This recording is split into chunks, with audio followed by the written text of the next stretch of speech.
যান ইবাদত করার জন্য, আল্লাহর দরবারে হাজিরা দেওয়ার জন্য। আবু জেহেল কয়েকজন লোককে সামনে নিয়ে তারা মিটিং বসছে।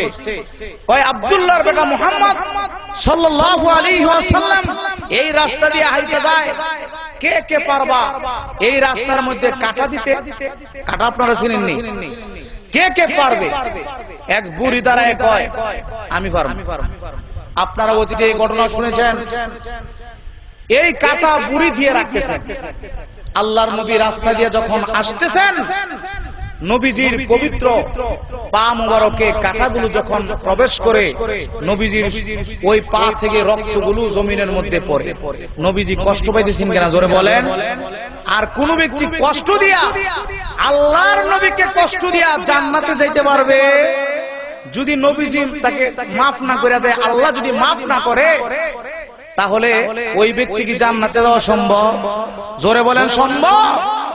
আল্লাহ রাসূল সাল্লাল্লাহু আলাইহি ওয়াসাল্লাম এইভাবে রাস্তা দিয়ে হাঁটতেছেন।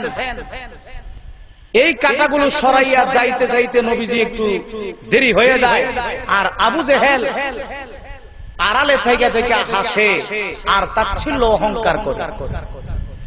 কিছুদিন পরে এই রাস্তার মধ্যে কাঁটা দেখা যাচ্ছে না। আল্লাহ রাসূল সাল্লাল্লাহু আলাইহি ওয়াসাল্লাম চিন্তা করলেন, মনে হয় বুড়ি মনে হয় কোন কষ্ট পাইছে, অথবা বুড়ি কোন রোগ হয়েছে, জ্বর হয়েছে। আমি যাব, গিয়ে দেখব বুড়ি কোন অসুস্থের মধ্যে পড়ে রয়েছে কিনা। জোরে কোন সুবহানাল্লাহ। সাহাবীকে নিয়ে গেলেন, গিয়ে দেখেন ঠিক ঠিক বুড়ি বিছানার মধ্যে শুয়ে রয়েছে। বাইরে আমার লক্ষ্য করে দেখুন, আল্লাহর নবী বিশ্বনবী রাহমাতুল লিল আলামিন সাহাবীকে বলতে আছেন, সাহাবী রে, ও সাহাবী, দেখো বুড়ি অসুস্থ আছে, যাও বুড়ির জন্য ঔষধ নিয়ে আসো, বুড়ির জন্য ঔষধ নিয়ে আসো, যাও। এমনি সাহাবী দৌড় দিলেন, যান ওষুধ আনার জন্য গেলেন। আল্লাহর নবী বিশ্বনবী রাহমাতুল লিল আলামিন নিজের পবিত্র হাত দিয়া জারুনিয়া বুড়ির এইভাবে গড়গুলো এইভাবে জারু দিতেছেন। কারণ অনেকদিন বুড়ি অসুস্থ হওয়ার কারণে গড়টা এলোমেলো হয়ে গেল। বুড়ি আল্লাহর নবীর সুন্দর চেহারার দিকে তাকাইয়া চোখের পানিগুলো ছেড়ে ছেড়ে কাঁদেন, ডাক দিয়ে বলতে আছেন, হে কাফির বেঈমানেরা, তোমরাও শুনিয়া রাখো, তোমাদেরকে খুশি করার জন্য এই লোকটার পথের মধ্যে, আসা যাওয়ার পথের মধ্যে আমি কাঁটা দিয়ে রেখেছিলাম, কিন্তু তোমরা তো আমার এই অসুস্থের সময় কেউ সেবা করতে আসনি। তাকায় দেখো, যেই লোকটার বিরুদ্ধে আমি করেছিলাম ওই লোকটাই আমাকে দেখার জন্য আসলো। খোদার কসম করে বলি, তাওরাত কিতাব যদি সত্য হয়, জাবুর কিতাব যদি সত্য হয়, ইনজিল কিতাব যদি সত্য হয়, ওই লোকটাই হলো আখিরি জামানার নবী, ওই লোকটা হলো সাইয়্যিদুল মুরসালিন। নবী গো, আপনি হলেন খাতামুন নবীন। জোরে কোন সুবহানাল্লাহ। এবার আপনাদের জবান থেকে শুনতে চাই, এবার আবু জেহেল মনটা খুশি লাগবে না বেজার লাগবে? আবু জেহেল বলে, হায় রে, বুড়িকে আমি চাকরি দিলাম পথে কাটা দেওয়ার জন্য, এই বুড়ি যে আমার বিরুদ্ধে হয়ে গেছে। কারণ আমাদের নবী তো এমন নবী, কাফির বেঈমানেরা আল্লাহর নবীর চরিত্র দেখে কালিমা পড়ে মুসলমান হয়ে যেতেন, ঠিক কিনা বেটি? আজকে আমাদের চরিত্র এমন হয়ে গেছে, আমরা মুসলমানদের সাথে জুলুম করতেছি, মুসলমানদেরকে ধোঁকা দিতেছি, কথা ঠিক না বেঠে? আজকে তো আল্লাহর নবী বিশ্ব নবী বলে গেছেন যে তোমরা তোমাদের কাছে তারাক্তু ফীকুম আমরাইন লান তাদিল্লু মা তামাসসাকতুম বিহিমা কিতাবাল্লাহি ওয়া সুন্নাত রাসূলি। তোমাদের মাঝে আমি দুইটা জিনিস রেখে যাচ্ছি, একটা হলো আল্লাহ তাআলার কোরআন, আরেকটা হলো সুন্নাত, আমার আদর্শ। আল্লাহর নবী রেখে গেছেন আমাদের কাছে নবীজির আদর্শ, আর আমরা এখন বাস্তবায়ন করতেছি ইহুদি, নাসারা, খ্রিস্টান, লাল কুত্তাদের আদর্শ, কথা ঠিক না বেঠি? ও ভাই, ভয় পায়েন না, ভয় পাওয়ার কোনো কারণ নাই। আজকে আমাদের আদর্শ ছেলে সন্তানদেরকে কোরআন তেলাওয়াত শেখানো দরকার আছে কি নাই? ও মিয়া আসতে বলেন কেন, দরকার আছে কি নাই? যদি আসতে বলেন মনে করব ইমানের ভিতরে দুর্বলতা আছে। জবান দিবেন আল্লাহ, স্বীকৃতি জবান দিয়ে বলবেন কোরআন শরীফ তেলাওয়াত করা দরকার আছে কি নাই? কোথায় গেল সেই তেলাওয়াত?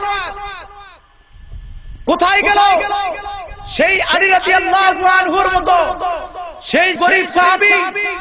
তার ঘরের ভিতরে যেই কোরআন তেলাওয়াত হইতো, সাহাবায়ে কেরাম তাদের রক্তের বিনিময়ে ইসলাম পেয়েছি, তারা পবিত্র কোরআন তেলাওয়াত করেছিলেন, সাহাবায়ে কেরাম করেছিলেন, তাবেঈন করেছিলেন। এইভাবে আমাদের ইমাম আবু হানিফা রাহমাতুল্লাহি আলাইহি প্রতি রমজানে এইভাবে 61টা পর্যন্ত খতম দিয়েছেন। আজকে আমরা তাদের সন্তানাদি হয়ে ঘরের ভিতরে কোরআন তেলাওয়াত হয় না। আজকে সকালবেলা সন্তান ঘুম থেকে উঠে মোবাইল নিয়ে, ফেসবুক নিয়ে, কথা ঠিক না বেটে?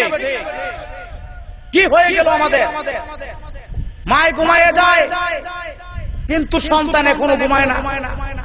সন্তান ঘুমাইতেছে না, সেই সন্তান কানের মধ্যে ইয়ারফোন লাগায়ে মোবাইল টিপতেছে, বিভিন্ন বেহায়াপনা দেখতেছে, আদর্শ হয়ে গেছে। এটা কাদের চরিত্র হয়ে গেছে? ইহুদি নাসারাদের চরিত্র। ঘরে ঘরে ঢুইকা যাইতেছে, কথা ঠিক না বেটে? এই জন্য আপনাদের কাছে দাওয়া, একটা ছেলেকে মাদ্রাসায় লেখাপড়া করান। পাশে হাটহাজারী মাদ্রাসা, বিশাল বড় মাদ্রাসা, বাংলাদেশের সকল কওমি মাদ্রাসার মুরব্বী মাদ্রাসা, দারুল উলুম মঈনুল ইসলাম হাটহাজারী মাদ্রাসা। এই মাদ্রাসার সাথে সম্পর্ক রাখেন, নসিব খুলে যাবে। আল্লাহ তাআলা পছন্দ করবেন। কঠিন কিয়ামতের ময়দানে আল্লাহর নবী সুপারিশ করে জান্নাতের প্যাসেঞ্জার বানাই দিবেন, কথা ঠিক না বেঠিক? আমার ভাইরা,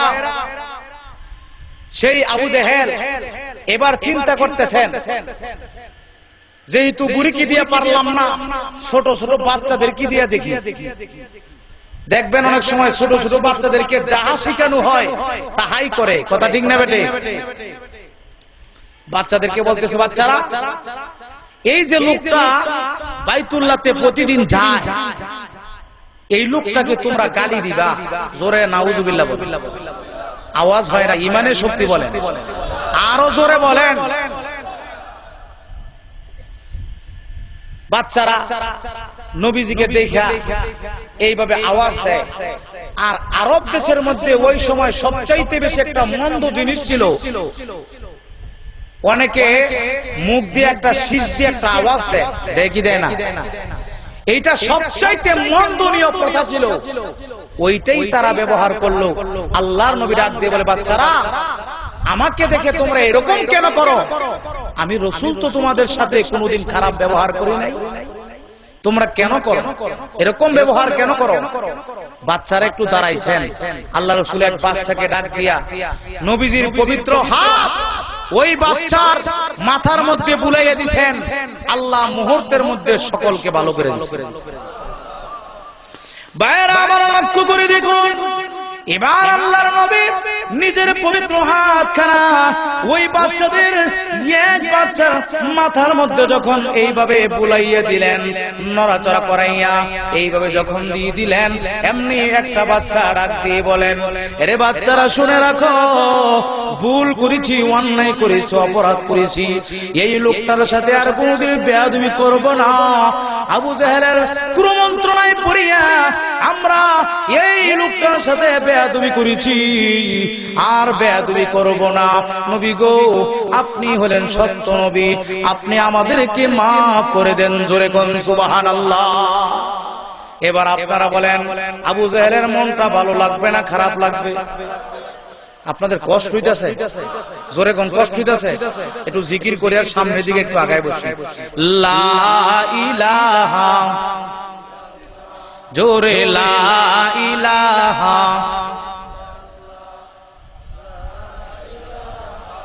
ইল্লাল্লাহ, লা ইলাহা, লা ইলাহা